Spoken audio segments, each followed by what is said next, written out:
Hi, in this video today I'm going to show you how you can get to the buttons on the inside of your PlayStation Portal.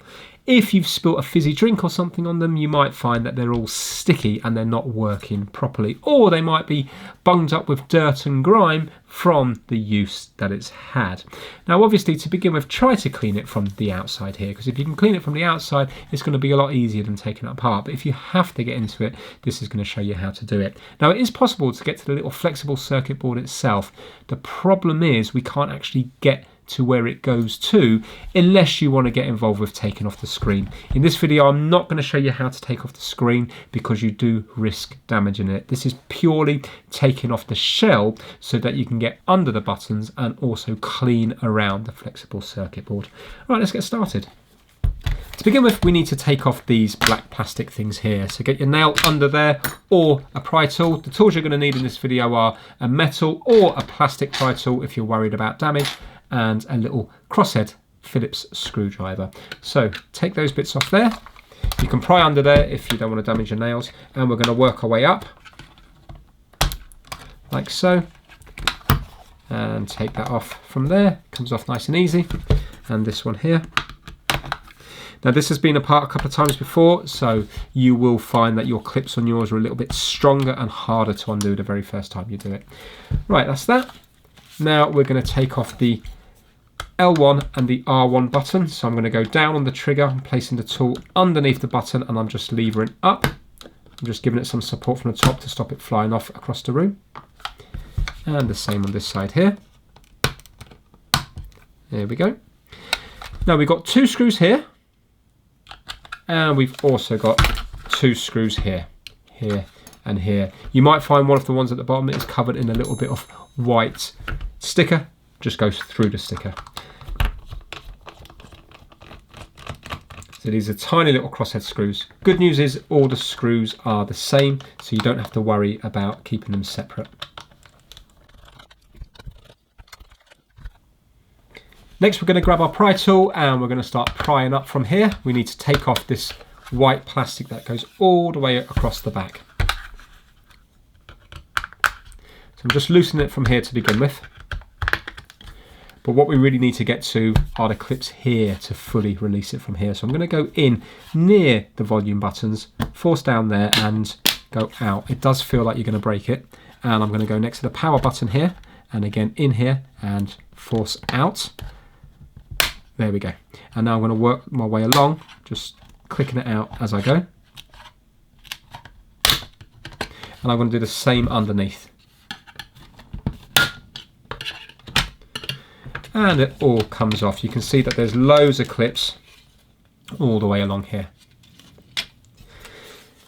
Now, we still don't have access to these yet. So what we're going to do is we're going to undo two screws on each side. This one and the one just tucked away in here, and also the one tucked away in here, and this one here. Okay, now we're going to put it this way around and see if it will lift off. So that one came off nice and easy. Let's try this one. And that one's come off nice and easy as well. So this will give us opportunity to give these a nice good clean. If you want to put them in some soapy water in a sink, you can do. There's no electronics in these bits here. Just make sure they're fully dry before you put them back together again. Now if you have a look, this is a little flexible circuit board here. We've got ones on both sides. So if you were to get your little tool here, you can see that there's just held in here with these little bits of plastic. So let me just gently ease that up.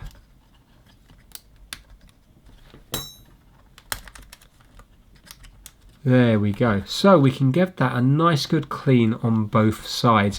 But you can see in order to get to it, we would need to go all the way over here. In order to take this off, we need to remove the screen. And I'm not going to get involved in that because unless you heat it properly, there's a risk of damage to it. But that's how you would be able to replace these if you were to remove the screen. So what you could do is you could get some isopropyl alcohol, 99.9%, and then it will evaporate off. Or you could get a cotton swab here and give them a nice wipe. Maybe if it's fizzy drink, you could use something like water. Just make sure that you give it a good clean with some 99.9% isopropyl alcohol afterwards, and don't let the water get everywhere. Just make this slightly damp, and you can give all these a clean here. Same on this side here. You can just lift it up and it gives you an opportunity to clean on this side as well. Yeah. Right, let's just get those back in place. As you can see, this is all immaculate. This is just purely for the video. Right, there you go. You can see now that they're lying flat because they're going back through these little plastic things. Let's do the same on this side.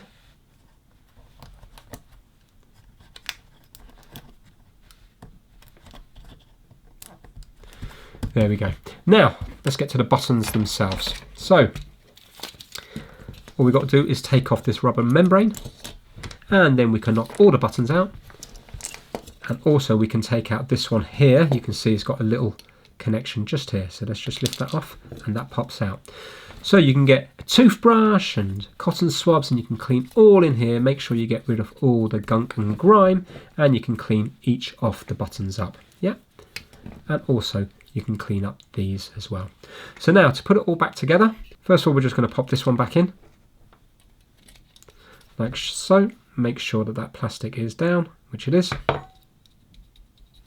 And we're going to get this part here. Now, if you have a look, there's an arrow pointing up. It's really nice how they've done this. And there's an arrow pointing up here as well. So let's place that in. And also, you can see that it doesn't allow you to put it in the wrong way. Yet the arrow has got to be facing you.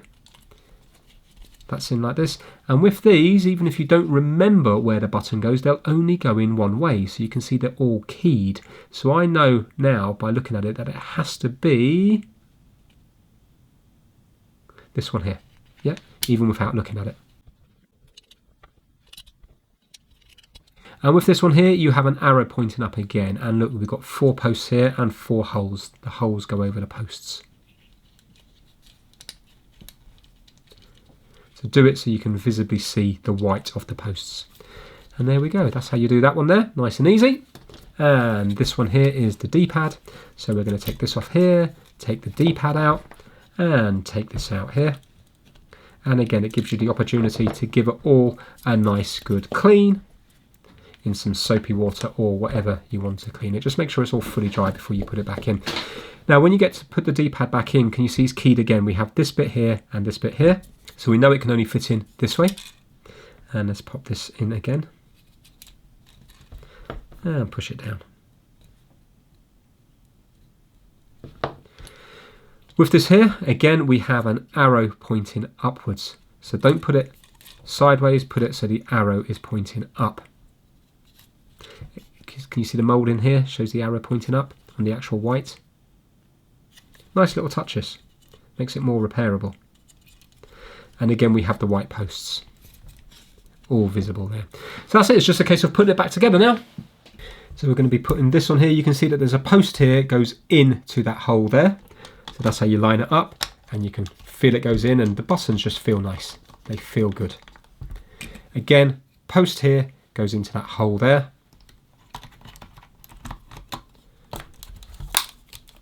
And again, feels nice. Drop the 2 screws on each side. You might need to put pressure down on the front because it might loosen as you put it upside down.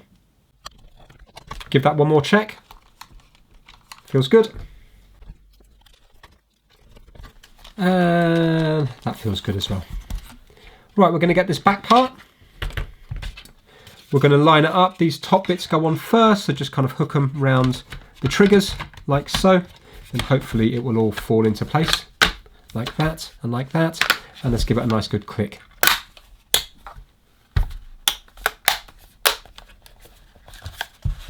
Right, so you can see that side's nice, but that side's not. So I think this front plate hasn't gone on properly. Oh, there you go.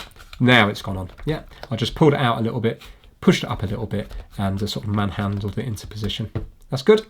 Let's do up the 4 screws here, here, here, and here.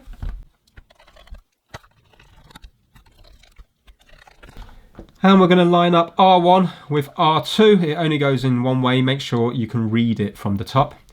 So you can see that L1 and L2 can be read the same way. And then we just push them down. That's it. Now we need to get these bits back on. So if we put the thick part in first up the top, like so, then hopefully the rest, if you do it gently from the top first, the rest will fall into place nicely. You may need to move that up to get it in and push it fully home. There we go, so that's all clicked in, all nice and flush with everything else again. And with this one again, put the big side in first here, like so. And then gently put it into position. If this is in your way, just move it up a little bit and put it in there. Hook that round here, in and in. And there we go. Remember, we fully shut it down, so we have to hold it down for about 5 seconds, the power button, until it livens itself up again. And there we have it. You can see the lights are on again, and hopefully now your buttons will work properly again. If you enjoyed the video, give it a big thumbs up. Thank you so much for watching.